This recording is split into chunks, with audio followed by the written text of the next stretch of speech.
This Unreal Engine 5.5 explosion affects 3 damageable actors at different distances. Before the blast, every target has 100 health. The near target receives 89.5 damage and falls to 10.5 health.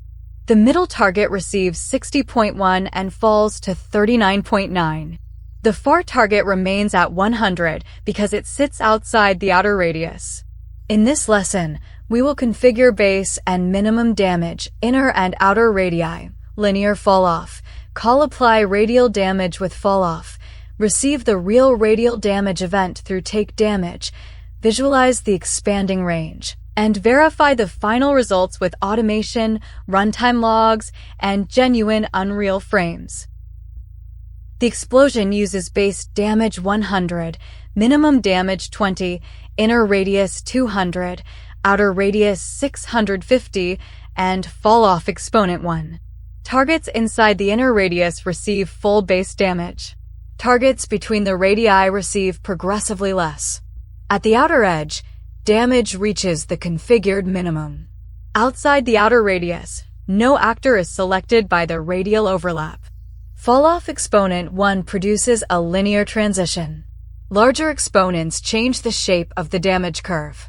Keep these values together as one gameplay policy, because tuning radius without reviewing damage can create unexpectedly lethal or ineffective explosions.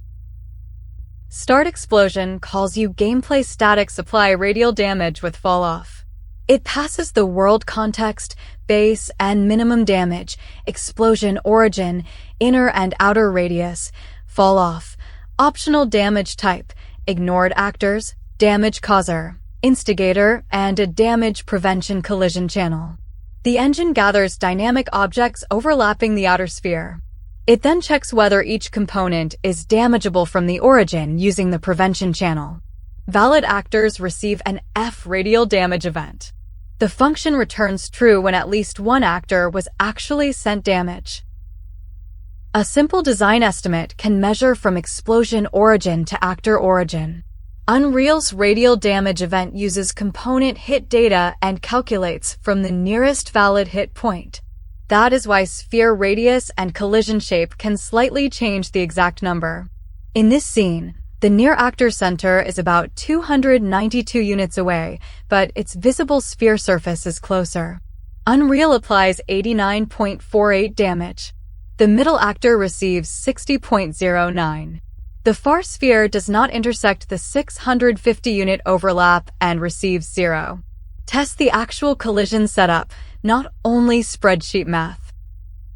Each target overrides AActor TakeDamage. The override calls super TakeDamage first.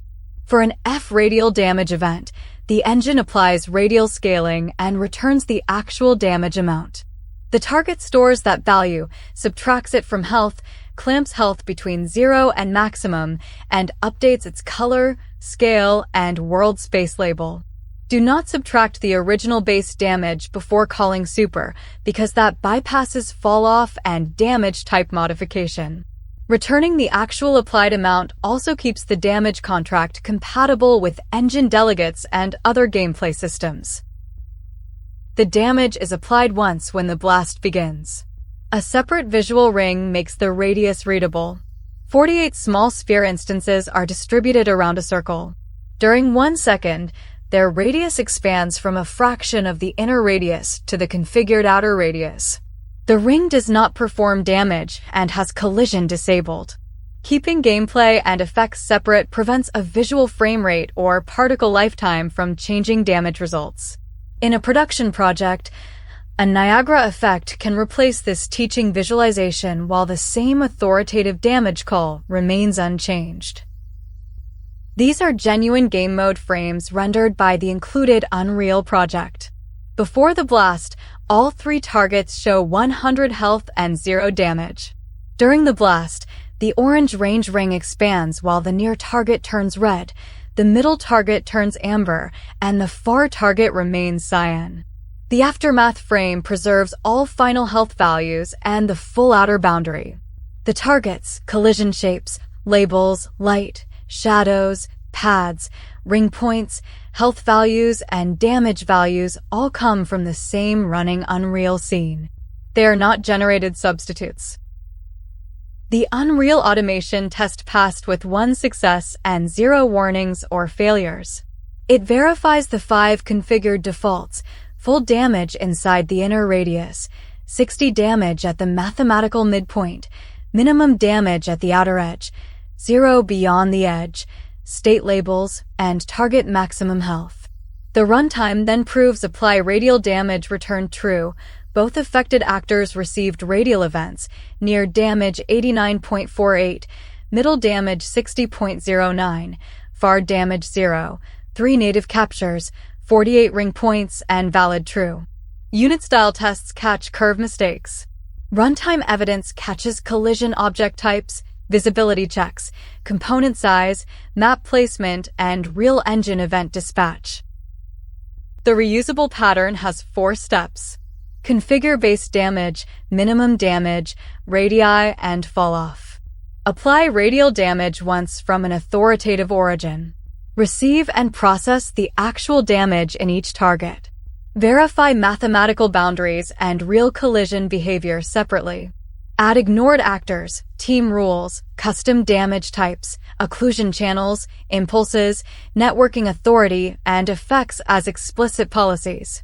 For grenades, explosive barrels, abilities, hazards, and area attacks, this is an AI-friendly C++ foundation with results that Unreal can compile, execute, and prove.